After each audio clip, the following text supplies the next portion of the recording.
Oh, well, we turned it off. Anyway, welcome to the Scarlet Citadel live stream. I'm gonna bring up my notes here. I don't know if y'all get to see them or not. Generally, we don't deal with that. Okay, I'm going to do half screen here so I can look it at. Anyway, and so we're gonna start out. The Scarlet Citadel was a classic Conan the Cimmerian story from Robert E. Howard. First published in Weird Tales in 1993. It's the second tale, Conan the King. The first one being Phoenix on the Sword. The story, of course, like most Conan's, blends sword and sorcery. Little portrayal. This one has a dungeon crawler sequence in it. Um, and stuff. And we'll talk about a little more about the story in a second here. Um, Again, this is kind of again after Phoenix on the Sword. So he was king. And so we'll scroll down to the plot here. And so he basically goes into battle, and it kind of the story starts off in the aftermath of the battle. He has 5,000 knights against like 15,000 men, and what ends up happening is, of course, they all get defeated. Conan's the last one. Now he's still ready to fight. He fights off a few more guys before the leaders get there and say, "Okay, you know, what do we do with this guy?" And Ossoff, if I remember correctly, I'm going to say his name probably wrong. He ends up going where I need him alive, so they capture him. He is a wizard, and basically, uh, this is kind of chapter one, right? I should have said that first here.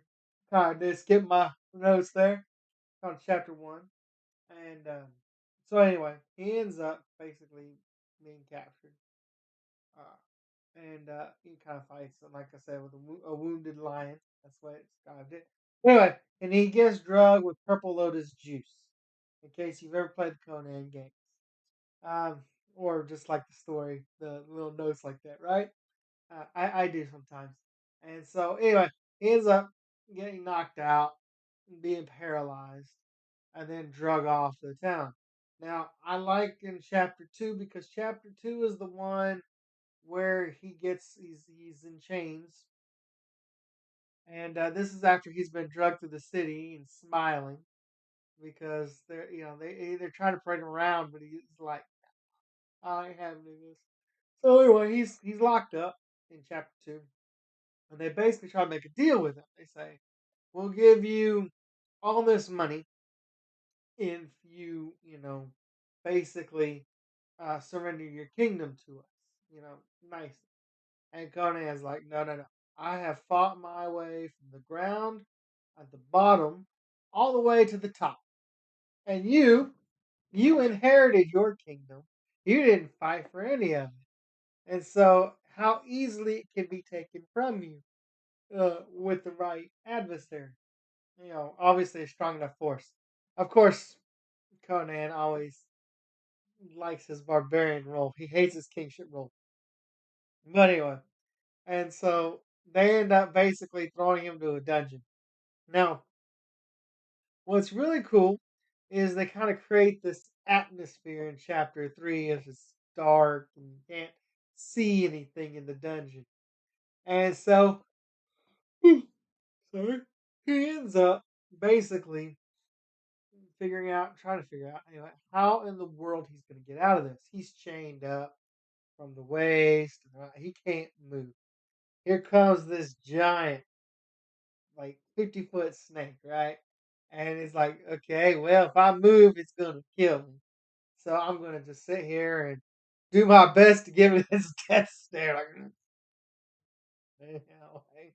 And the snake actually doesn't harm him at first.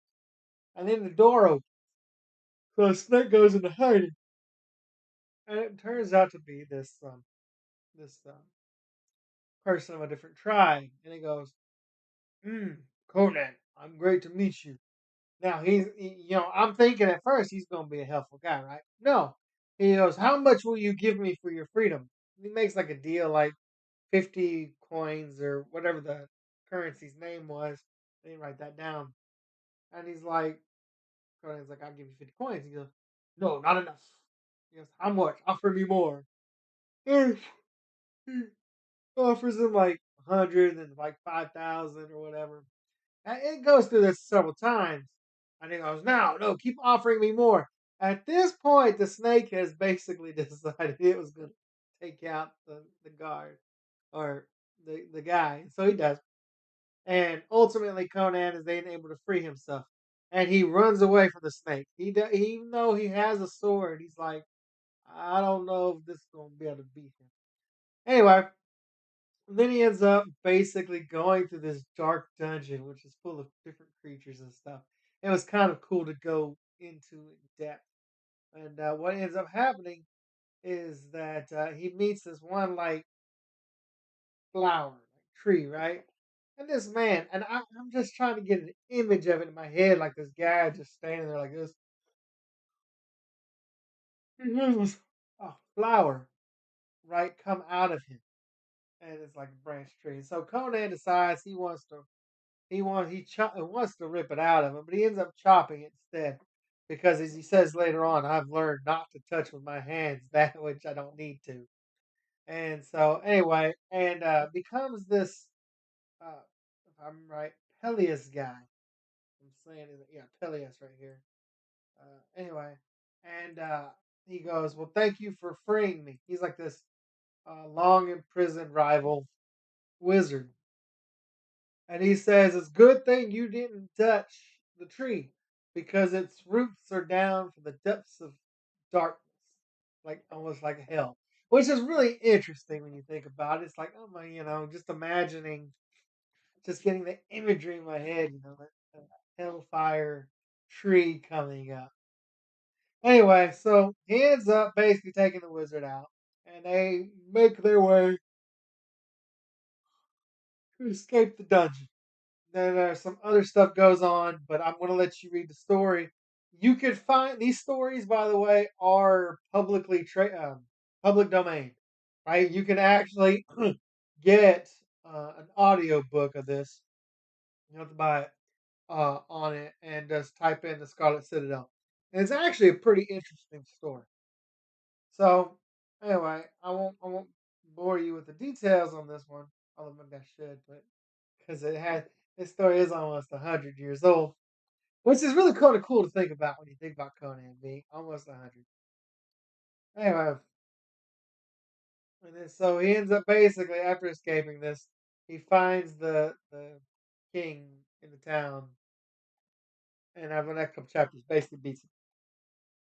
Anyway, and so that's kind of it. I don't want to give away too much of the story because, again, the story itself is like an hour and a half on audiobook. So if you find the book, you can probably read it in an hour. But audiobook, hour and a half. It's okay. Pretty cool stuff. I recommend reading it. Um, I kind of have a list of characters here. I'll let you know of that. And then uh, like I said, it's definitely really. I was putting there. It's definitely one of. I don't know if it's the creepiest, but I definitely know that it's really cool. If you like horror, which I'm not usually a fan of, but uh, this one is actually pretty. See that one. Anyway, like I said, and I put it in my notes. It's widely orchestrated. Anyway, this has been my first live stream. Talking about this, I was thinking about doing another live stream with like creating books and stuff. But I'll let y'all kind of decide. Maybe we could create a story, or maybe we can talk about Conan more. Let me know in the comments below what you think if you watched this, and we're gonna go from there. Until next time, don't worry if you didn't catch this live stream. This is really more of a practice live stream anyway, but I just wanted to create it and while I was thinking about it. Until next time, it's Narrative Nomad. I'll talk to y'all later.